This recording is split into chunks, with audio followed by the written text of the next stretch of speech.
As I walk through this bath complex, Roman bath complex here in Thessalonica, it's the first century level. It's where the people walked that actually got the letter Paul wrote to the Thessalonians, first and second.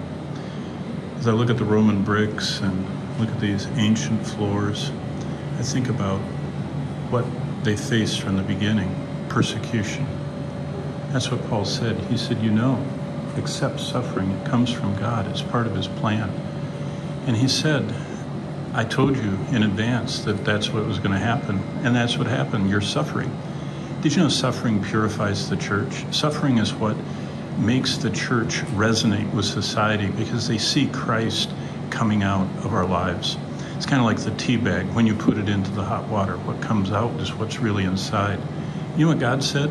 I want what's really inside of you, the Spirit of God, the fruit of the Spirit, the hope we have in Christ. I want that to come out of your life. Accept suffering from God. I think in America we run from pain, we run from trouble, we run from everything instead of toward God in our trouble.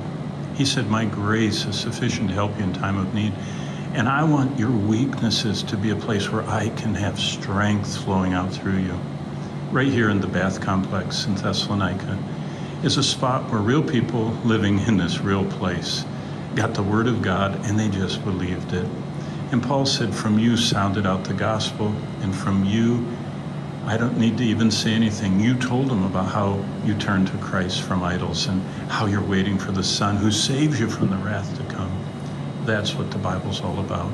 And that's what we learn here in the Roman level area under St. Demetrius Church in Thessalonica on Paul's Second Missionary Journey, right in the middle of Acts 17. This is where the truth of the gospel shined out of these people. And that's all the Lord wants from us today. Are you shining? Are you suffering? Are you letting his grace be sufficient for you? That's what waiting for the Son is all about. And that's what they did right here in Thessalonica in Century 1.